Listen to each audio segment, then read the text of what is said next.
नमस्कार।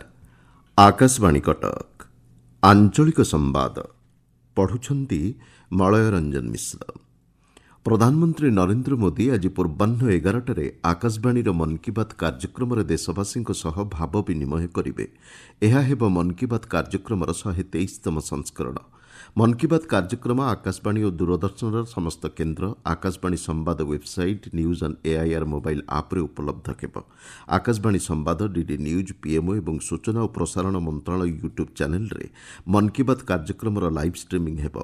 प्रधानमंत्री संबोधन पर आंचलिक भाषा मन की बात प्रसारण करा जिवो। राति 8टारे आंचलिक भाषांतरणर पुनः प्रसारण करा जिवो। पुरी श्रीक्षेत्र शरधाबालीଠାରେ ଥିବା ରଥ ଉପରୁ ଚତୁର୍ଦ୍ଧାମୂର୍ତ୍ତି ଆଜି ଗୁଣ୍ଡିଚା ମନ୍ଦିର ଆଡ଼ପ ମଣ୍ଡପକୁ ବିଜେ କରିବେ। ରଥ ଉପରେ ଠାକୁରଙ୍କର ସନ୍ଧ୍ୟାଧୂପ ନୀତି ଶେଷ ହେବା ପରେ ରଥରେ ଚାରମାଳ ବନ୍ଧାଯିବ। ଏହାପରେ ଚତୁର୍ଦ୍ଧାମୂର୍ତ୍ତିଙ୍କ ଗୋଟି ପହଣ୍ଡି ଆରମ୍ଭ ହେବ। ପ୍ରଥମେ ମଦନମୋହନ, ରାମ ଓ କୃଷ୍ଣ ବିଜେ କରିବା ପରେ ସୁଦର୍ଶନ ମହାପ୍ରଭୁଙ୍କ ପହଣ୍ଡି ଆରମ୍ଭ ହେବ। ପାଗ ଅନୁକୂଳ ଥିବାରୁ ଗତକାଲି ରଥାରୂଢ଼ ଶ୍ରୀଜୀଉଙ୍କୁ ଦର୍ଶନ କରିବା ପାଇଁ ଶ୍ରଦ୍ଧାଳୁଙ୍କର ଭିଡ଼ ପରିଲକ୍ଷିତ ହୋଇଥିଲା। ଗଞ୍ଜାମ ଜିଲ୍ଲା ଦିଗପହଣ୍ଡିରେ ବାସି ରଥଯାତ ଗତକାଲି ଅନୁଷ୍ଠିତ ହୋଇଯାଇଛି। ପରମ୍ପରା ଅନୁଯାୟୀ ବହୁ ସଂଖ୍ୟକ ଶ୍ରଦ୍ଧାଳୁଙ୍କ ସମାଗମ ମଧ୍ୟରେ ଶ୍ରୀଜୀଉଙ୍କ ରଥଟଣା ହୋଇଛି। ପାଗ ଅନୁକୂଳ ଥିବାରୁ ମହାପ୍ରଭୁ ଜଗନ୍ନାଥଙ୍କର ବଡ଼ରଥ ଗୁଣ୍ଡିଚା ମନ୍ଦିର ଅଭିମୁଖେ ବାହାରିଥିଲା। ସନ୍ଧ୍ୟା ସମୟରେ ବଡ଼ରଥ ଗୁଣ୍ଡିଚା ମନ୍ଦିର ସମ୍ମୁଖରେ ପହଞ୍ଚିବା ପରେ ଦଧିବାମନ ମହାପ୍ରଭୁଙ୍କ ସାନରଥକୁ ଶ୍ରଦ୍ଧାଳୁମାନେ ଟାଣିଥିଲେ। ଦେଶର ସମୃଦ୍ଧ ହସ୍ତତନ୍ତ ଐତିହ୍ୟର ସଂରକ୍ଷଣ ସହ ସ୍ଥାନୀୟ ଜୀବିକାକୁ ପ୍ରୋତ୍ସାହନ ପ୍ରଦାନ କରିବାରେ ବରଗଡ଼ସ୍ଥିତ Indian Institute of Handloom Technology IIHT ର ଗୁରୁତ୍ୱପୂର୍ଣ୍ଣ ଭୂମିକା ରହିଛି ବୋଲି କେନ୍ଦ୍ରମନ୍ତ୍ରୀ ଧର୍ମେନ୍ଦ୍ର ପ୍ରଧାନ କହିଛନ୍ତି। ଗତକାଲି ଶ୍ରୀ ପ୍ରଧାନ ଆଇଆଇଏଚ୍ଟିର କ୍ୟାମ୍ପସ୍ ପରିଦର୍ଶନ କରିବା ସହ ଅନୁଷ୍ଠାନ ପ୍ରାଧ୍ୟାପକ ଏବଂ ଛାତ୍ରଛାତ୍ରୀଙ୍କ ସହ ହସ୍ତତନ୍ତ ଓ ବୟନଶିଳ୍ପ ଜ୍ଞାନକୌଶଳ ସମ୍ପର୍କରେ ଆଲୋଚନା କରିଛନ୍ତି। ଏହି ଅବସରରେ କ୍ୟାମ୍ପସ୍ ପରିସରରେ ଏକ ପେଡ୍ ମା କି ନାମ ଅଭିଯାନ ଅଧୀନରେ ଚାରାରୋପଣ କାର୍ଯ୍ୟକ୍ରମ ଅନୁଷ୍ଠିତ ହୋଇଥିଲା।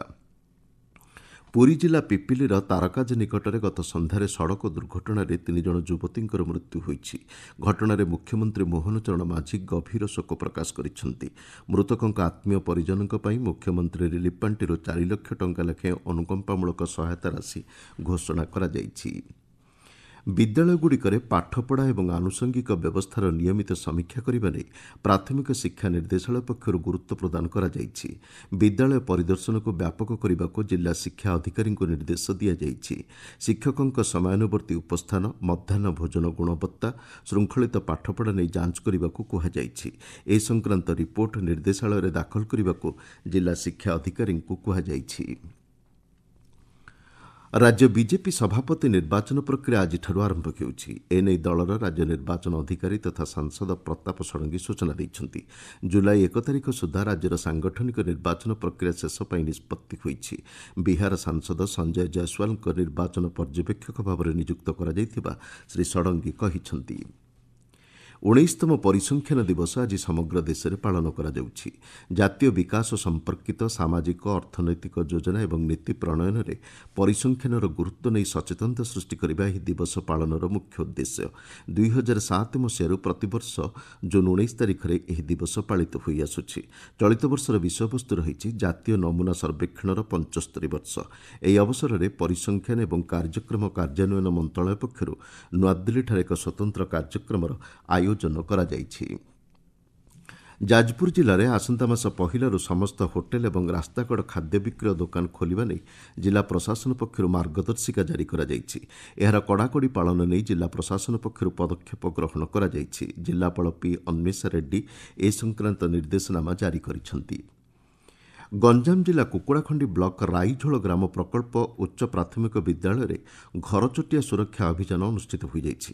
କାର୍ଯ୍ୟକ୍ରମରେ ଘରଚଟିଆର ପରିବେଶ ସୁରକ୍ଷା ନେଇ ଗୁରୁତ୍ୱପୂର୍ଣ୍ଣ ଭୂମିକା ସମ୍ପର୍କରେ ବିଦ୍ୟାଳୟର ପ୍ରଧାନ ଶିକ୍ଷୟିତ୍ରୀ ଛାତ୍ରଛାତ୍ରୀଙ୍କୁ ଅବଗତ କରାଇଥିଲେ। ଦକ୍ଷିଣ ପଶ୍ଚିମ ବାଂଲାଦେଶ ଏବଂ ପାର୍ଶ୍ୱବର୍ତ୍ତୀ ପଶ୍ଚିମବଙ୍ଗ ଉପକୂଳରେ ସୃଷ୍ଟ ଘୂର୍ଣ୍ଣିବଳୟ ଆଜି ଲଘୁଚାପ ରୂପ ନେବାର ସମ୍ଭାବନା ରହିଛି। ଏହାର ପ୍ରଭାବରେ ଆସନ୍ତା 3 ଦିନ ପର୍ଯ୍ୟନ୍ତ ରାଜ୍ୟର ବିଭିନ୍ନ ସ୍ଥାନରେ ପ୍ରବଳ ବର୍ଷା ନେଇ ଭୁବନେଶ୍ୱର ଆଞ୍ଚଳିକ ପାଣିପାଗ ବିଜ୍ଞାନ କେନ୍ଦ୍ର ପକ୍ଷରୁ ସତର୍କ ସୂଚନା ଜାରି କରାଯାଇଛି।